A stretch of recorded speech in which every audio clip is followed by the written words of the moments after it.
एक जंगल में 3 नन्हे सूअर अपनी माँ के साथ रहते थे।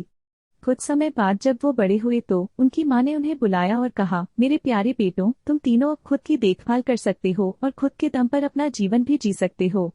इसलिए अब मेरी ख्वाहिश है कि तुम तीनों इस जंगल के बाहर जाओ, दुनिया घूमो और अपनी मर्जी से जिंदगी को जियो।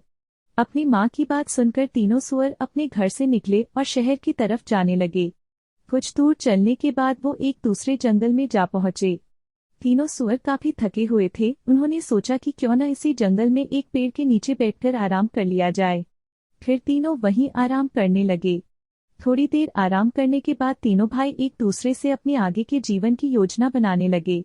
पहले सूअर ने सलाह देते हुए कहा, मुझे लगता है कि अब हम तीनों को अपने अपने रास्ते जाते हुए अपनी किस्मत को आजमाना चाहिए। दूसरे सूअर को यह बात अच्छी लग गई, लेकिन तीसरे सूअर को यह विचार अच्छा नहीं लगा। तीसरे सूअर ने कहा, नहीं, मेरे ख्याल से हमें एक दूसरे के साथ ही रहना चाहिए और एक ही जगह पर जाकर अपना नया जीवन शुरू करना चाहिए। हम एक दूसरे के साथ रहते हुए भी अपनी अपनी किस्मत को आजमा सकते हैं। उसकी बात सुनते ही पहले और दूसरे सूअर ने कहा, भला वो कैसे? तीसरे सूअर ने जवाब देते हुए कहा, अगर हम तीनों एक ही जगह पर ही आसपास रहेंगे तो किसी भी मुसीबत में आसानी से एक दूसरे की मदद कर सकेंगे। यह बात दोनों ही सूअरों को अच्छी लग गई। उन दोनों में उसकी बात मान ली और एक ही जगह पर आसपास घर बनाने जुट गए। पहले सूअर के मन में विचार आया कि उसे भूसे का घर बनाना चाहिए, जो जल्दी बन जाएगा और उसे बनाने में मेहनत भी कम करनी पड़ेगी। उसने जल्दी जल्दी कम समय में सबसे पहले अपना भूसे का घर बना लिया और आराम करने लगा। वहीं दूसरे सूअर ने पेड़ की सूखी टहनियों से घर बनाने का फैसला किया। उसने सोचा, मेरा टहनियों वाला घर भूसे के घर से काफी मजबूत होगा। इसके बाद उसने पेड़ की सूखी टहनियां जुटाईं और थोड़ी मेहनत करके अपने घर को बना लिया। फिर वो भी उसमें आराम करने लगा और खेलने लगा। दूसरी तरफ तीसरे सूअर ने काफी सोच विचार के साथ ईंट पत्थरों से घर बनाने का निर्णय किया। उसने सोचा, घर बनाने में बहुत अधिक मेहनत तो लगेगी, लेकिन यह घर मजबूत और सुरक्षित भी होगा। ईंट का घर बनाने में तीसरे सूअर को 7 दिनों का समय लग गया। तीसरे सूअर को एक घर बनाने के लिए इतना मेहनत करते देख बाकी दोनों सूअरों ने उसका खूब मजाक बनाया। उन्हें लगता कि वो एक घर को बनाने के लिए इतनी मेहनत अपनी बेवकूफी की वजह से कर रहा है। वे दोनों उसे अपने साथ खेलने के लिए भी उकसाते थे, लेकिन तीसरा सूअर कड़ी मेहनत से अपना घर बनाता रहा। जब ईंटों से उसका घर बनकर तैयार हो गया तो वह देखने में बहुत सुंदर और मजबूत लग रहा था। इसके बाद तीनों सूअर बड़े ही मजे में अपने अपने घरों में रहने लगे। उस नए स्थान पर उन तीनों को किसी तरह की परेशानी नहीं थी, इस वजह से तीनों अपने अपने घर में बहुत खुश थे। एक दिन उनके ठिकाने पर एक जंगली भेड़िए की नजर पड़ी। 3 मोटे सूअर देखकर उसके मुंह में पानी आने लगा। वह तुरंत उनकी घर की तरफ बढ़ा। सबसे पहले वह पहले सूअर के घर पर पहुंचा और दरवाजा खटखटाने लगा। पहला सूअर सो रहा था। दरवाजे की खटखट सुनकर जब वह उठा तो उसने घर के अंदर से ही पूछा, कौन है दरवाजे पर? भेड़िया बोला, मैं हूँ, दरवाजा खोलो और मुझे अंदर आने दो।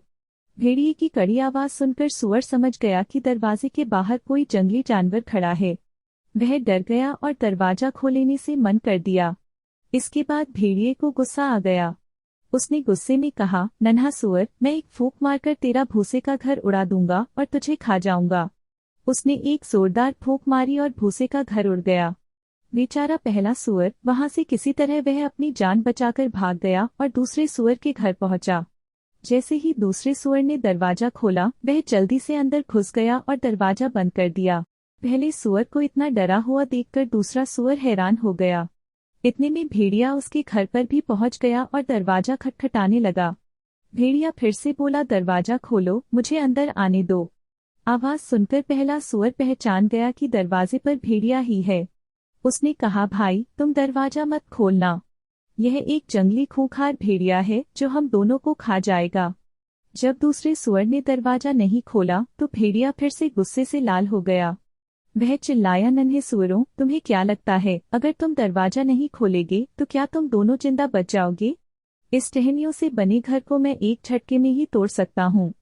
इतना कहते ही भेड़िए ने एक ही झटके में टहनियों से बना दूसरे सूअर का घर तोड़ दिया। अब दोनों सूअर वहां से तेजी से भागे और तीसरे सूअर के घर पहुंचकर उसको सारी बात बता दी। यह सब सुनकर तीसरे सूअर ने कहा, तुम दोनों डरो मत, मेरा घर बहुत मजबूत है। वह जंगली भेड़िया इसे नहीं तोड़ सकता है। लेकिन वे दोनों सुअर भेड़िए से काफी डरे हुए थे, इसलिए घर के एक कोने में जाकर छिप गए।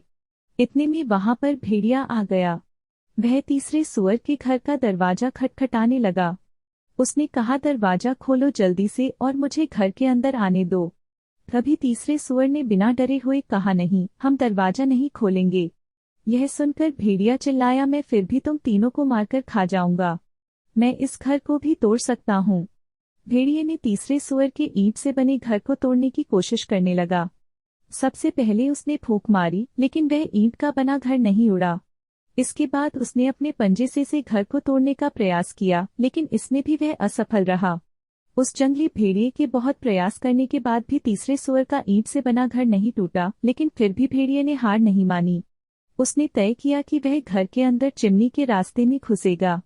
पहले वह घर की छत पर चढ़ा, फिर चिमनी के रास्ते घर के अंदर घुसने लगा। चिमनी के अंदर से आ रही आवाजों को सुनकर पहला और दूसरा सुअर और ज्यादा डर गए और रोने लगे। तभी तीसरे सुअर को एक तरकीब सूझी। उसने चिमनी के नीचे आग जलाई और एक बर्तन में पानी भरकर वहां पर उबलने के लिए रख दिया। भेड़िए ने जैसे ही चिमनी के अंदर से नीचे की तरफ छलांग लगाई, वह सीधे उस उबलते पानी में गिरा गया और उसकी मौत हो गई। इस तरह तीसरे सुअर की बुद्धिमानी और निडरता से तीनों सुअरों की जान बच गई। फिर पहले और दूसरे सुअर को अपनी अपनी गलती का एहसास हुआ। उन्होंने कहा, भाई हमें माफ कर दो, हमें तुम्हारा मजाक नहीं बनाना चाहिए था। तुम बिल्कुल सही थे, आज तुम्हारे कारण ही हम जिंदा हैं।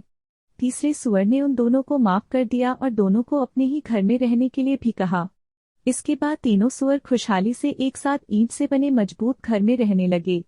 कहानी से सीख हमें यह सीख देती है कि कभी भी दूसरों की कड़ी मेहनत का मजाक नहीं उड़ाना चाहिए।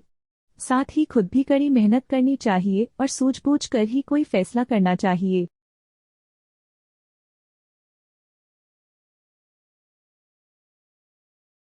कहानी अच्छी लगी हो तो वीडियो को लाइक करें, शेयर करें, कमेंट करें और हमारी कहानी आप तक पहुंचे इसलिए चैनल को सब्सक्राइब करें और बेल आइकन को दबाना ना भूलें।